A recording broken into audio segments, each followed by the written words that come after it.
Mateus, capítulo 5, versos 31 e 32. Foi dito: aquele que se divorciar de sua mulher deverá dar-lhe certidão de divórcio. Mas eu lhes digo que todo aquele que se divorciar de sua mulher, exceto por imoralidade sexual, faz que ela se torne adúltera, e quem se casar com a mulher divorciada estará cometendo adultério. Jesus fala numa sociedade em que o homem é o centro, especialmente o pai, e os casamentos eram arranjados. Naquele tempo, alguns rabinos da escola de Shammai diziam que somente em casos de adultério da mulher o divórcio era permitido e mais, era obrigatório, tanto nas leis judaicas quanto romanas. Mas assim como as outras fontes judaicas, só se contempla o adultério da mulher e não do homem. Lembra, por exemplo, do caso da mulher adúltera, que é levada para Jesus sem o homem com quem ela adulterou. Já outros rabinos que eram da escola de Hillel diziam que se a mulher queimasse a comida ou o homem deixasse de achá-la atraente, o divórcio já era aceitável. Jesus aqui está usando a questão do divórcio como um exemplo da sua interpretação da lei. Em outros lugares, Mateus 19, Marcos 10, por exemplo, questionam Jesus sobre isso. Questionam Jesus sobre em que circunstância o divórcio era aceitável e em que tipo de escola Jesus se encaixaria mais. Em certa medida, Jesus se coloca um pouco mais próximo de Shammai, mas ele vai além.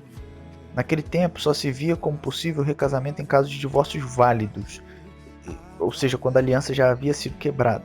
Jesus aqui no Sermão do Monte mostra simplesmente que se o divórcio não havia existido realmente, com uma base legal válida, obviamente o recasamento era adultério.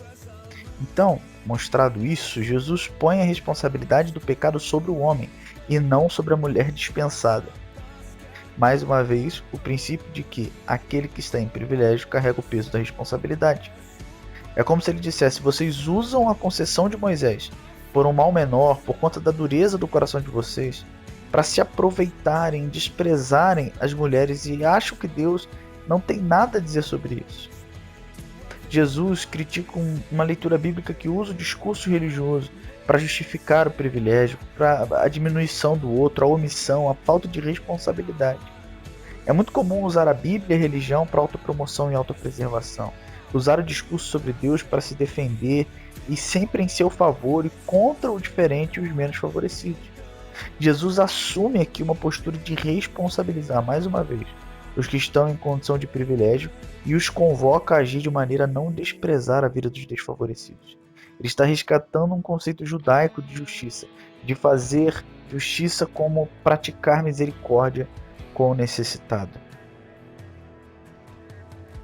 Aplicando esse texto para hoje, o que eu te diria, meu irmão e minha irmã, é que seja responsável pelas decisões e atitudes que você toma.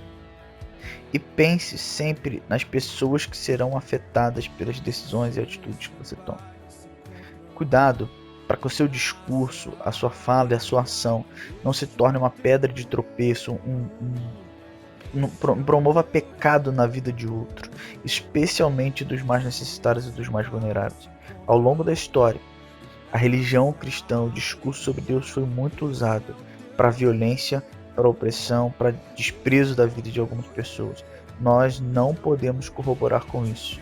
A nossa atitude, a nossa postura, a nossa fala, as nossas decisões precisam ser instrumento de vida e não de morte. Para isso a gente precisa pensar sempre nas pessoas que estão ao nosso redor. Nós precisamos ser responsáveis pelas atitudes, decisões e falas que assumimos. Tome cuidado com o que você diz, o que você decide e com o que você faz. Que tudo isso sirva para a glória de Deus, promovendo vida de maneira responsável, especialmente para os mais necessitados. Mas que você se torne um instrumento da misericórdia e da justiça de Deus nesse mundo. Deus te abençoe. Um ótimo dia.